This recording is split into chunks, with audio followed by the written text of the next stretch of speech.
कर ली थी नवरात्रि के उपवास रखने की जिद। 9 माताओं के लिए 9 दिन व्रत रखूंगी। मैया की भक्ति में शक्ति है। मैया हमारे परिवार को अपना आशीर्वाद जरूर देंगी। लेकिन अपना शरीर तो देखिए माँ जी, आपका एक पाँव घर में रहता है और एक पाँव डॉक्टर के यहाँ। फिर से बीमार हो गई तो जय माता दी के साथ राम नाम सत्य भी। अरे राम राम राम, कैसी बातें कर रही हो बहू। राम नाम सत्य हो मेरे दुश्मनों का। मुझे व्रत रखने से मत रोको बहू। वरना देवी माँ नाराज हो जाएंगी। नहीं, तुम्हारी सासू माँ नाराज हो जाएंगी। अरे पर माँ, भूखे क्यों रहना है? देवी माँ थोड़ी ना चाहती होंगी कि उनके भक्त भूखे रहें। और आपकी तो सारी मनोकामना पूरी हो चुकी है ना माँ। लालच है बेटा, लालच बुढ़ापे में भी खत्म नहीं होती। अरे तुम चुप करो जी। तुम्हारी भी उम्र है भक्ति भाव करने की। ज्यादा बड़बड़ की ना तो तुमसे भी उपवास रखवा लूंगी। हाँ। अरे रौद्र रूप क्यों धारण कर रही हो मेरी माँ। रख लो व्रत। ठीक है माँ, बस अपनी हेल्थ का ध्यान रखना। अरे उसकी चिंता तुम मत करो बेटा। मैंने टीवी पे देख लिया है कि व्रत में क्या क्या खाने से शरीर में कमजोरी नहीं होती। अच्छा ही है, वरना ऐसा ना हो कि 9 दिन के बाद तुम मैया के द्वार की जगह सीधा हरिद्वार। अरे तुम मुझे हरिद्वार क्यों भेजना चाहते हो? क्योंकि अब तुम्हें मायके तो भेजने से रहा। बाबूजी, क्यों माँ को परेशान करते रहते हो? अच्छा माँ, ये बता दो कि आपको व्रत में खाने के लिए क्या क्या चाहिए होगा। सास के सामने सब हार जाते हैं।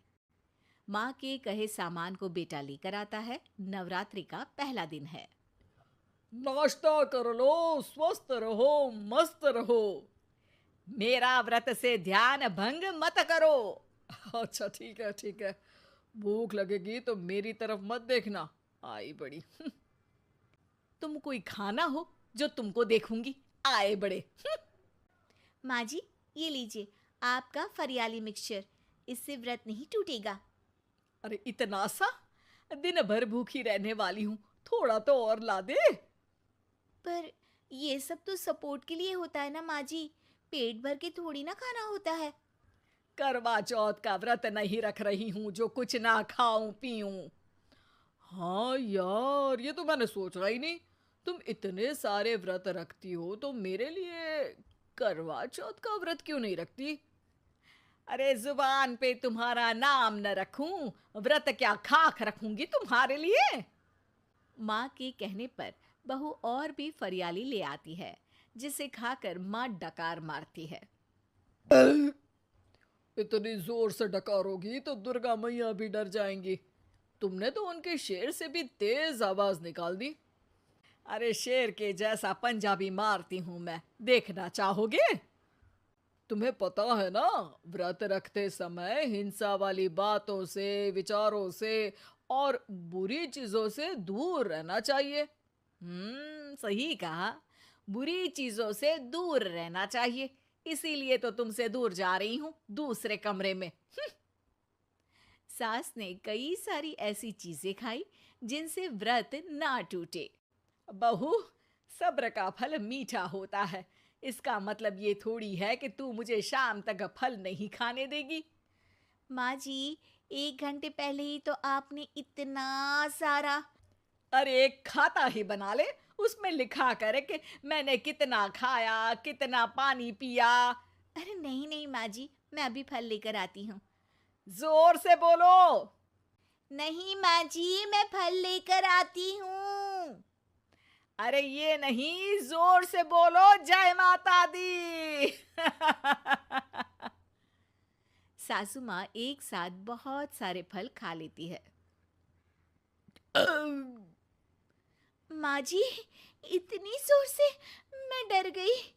अरे भक्ति की शक्ति की पुकार है। पुकार नहीं, डकार है। हाँ हाँ ठीक है ठीक है। चिप्स और लेकर आना जरा, उससे भी व्रत नहीं टूटता। माँ जी, आज ही सब खत्म हो जाएगा, नाश्ते का ही टाइम है। अरे ठीक है ना बेटा, मैं अब कुछ खाऊंगी ही नहीं, तुझे इतनी तकलीफ है तो। नहीं नहीं माँ जी, मेरा मतलब था कि उपवास में सिर्फ इतना खाना चाहिए जितना शरीर के लिए सही रहे। स्वाद के लिए खाने से तो अच्छा है कि उपवास ही मत रखो। माता जी की कृपा तो वैसे भी बनी ही रहती है। अरे वाह बहू वाह! एक ढोलक और हारमोनियम भी लेकर आना और प्रवचन करने लग जा। श्री श्री 108 बहु ईश्वरी माता। माँ जी, मैं आपके लिए चिप्स लेकर आती हूँ। बहू की सही सलाह को भी सास नजरअंदाज कर देती है।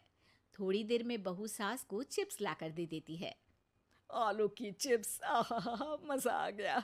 आलू किसी भी सब्जी में चला जाता है। आलू पनीर, आलू पालक, आलू टमाटर, आलू भिंडी और तो और पराठे में भी चला जाता है। वैसे ही इंसान को भी हर स्थिति में आलू जैसा होना चाहिए। थोड़ी देर में वहां ससुर जी आते हैं। क्या चिप्स खा रही हो? अरे नहीं जी, दिख तो चिप्स ही रही है। अरे तो पूछ क्यों रहे हो? अरे गुस्सा क्यों हो रही हो? उपवास में गुस्सा नहीं करना चाहिए। और ऐसा तो है नहीं कि सिर्फ तुम उपवास करती हो, हमने भी तो किया होगा कभी। नहीं जी नहीं, तुम तो कर ही नहीं सकते। तुम उपवास में भी भेजा खाओगे और भेजा खाने से उपवास टूट जाता है। अच्छा थोड़ी सी चिप्स मुझे दे दो, मन ललचा रहा है। नहीं, उपवास के लिए है। तुम अपना खाना खा लेना जो भी बने। पूरा दिन सास कुछ ना कुछ खाती रहती है। जैसे ही रात होती है, अब बस उपवास हो गया, अब मैं खाना खाऊंगी। जो दिन भर से खा रही थी उसको क्या बोलते हैं? बाबूजी क्यों माँ को परेशान करते रहते हो? अरे लड़के, तेरी माँ दिन भर से इतना खा चुकी है कि देश में भूखमरी की समस्या इसी की वजह से बढ़ रही है। और खाने की दिक्कत नहीं है, कितना भी खाए लेकिन सेहत इधर उधर होती रहती है। कुछ ऊपर नीचे हो गया तो तेरी माँ खाने के बाद हाथ धोएगी और तू अपनी माँ से हाथ धो बैठेगा। अरे इत्तू सा तो खाया था, उपवास भी ना तोड़ू क्या? ठीक है, नहीं खा रही बस। अरे बहू तुम ही बताओ, ये इत्तू सा मतलब कितना खाया है इसने? ना जी ना, मैं कुछ नहीं बोलूंगी। खाना दे रहे हो या नहीं, या 9 दिन बिना जल के उपवास रख लूं? देने के लिए धमकी अच्छी है, सुनने में भी डरावनी लग रही है। पर जैसे तुम्हारी जुबान में स्वाद का खून लगा है ना, तुम भूखी नहीं रह पाओगी। मैं कसम खाती हूँ जी। अरे देखो, कसम भी खाओगी तुम। अरे कुछ और दे दो इसको खाने को। ये ले, दाल चावल खा ले बस। डॉक्टर भी कहते थे कि माँ को आए दिन पेट से जुड़ी समस्या रहती है। बस इसी के लिए घर वाले पहले उन्हें उपवास नहीं करने दे रहे थे, लेकिन जब उपवास करने दिया तो माँ ने इतना फरियाली खाया कि घर वालों की चिंता बढ़ा दी। और जैसा कि घर वालों को डर था, अगले दिन उनकी तबीयत खराब भी हो गई। डॉक्टर को बुलाना पड़ा। अरे जितनी बार आप बीमार होते हो उस हिसाब से तो मुझे एक क्लिनिक आपके घर में ही खोल लेना चाहिए। या फिर क्लिनिक में ही इनका एक अलग कमरा बनवा देते हैं डॉक्टर साहब। बाबूजी, पिताजी, मेरे जनक, क्यों हमेशा मजाक करते रहते हो? डॉक्टर साहब, माँ का पेट खराब है। क्या खाया था? जो मिला जो दिखा सब कुछ। अरे बस भी करो जी। बस तो तुमको करना था खाते वक्त।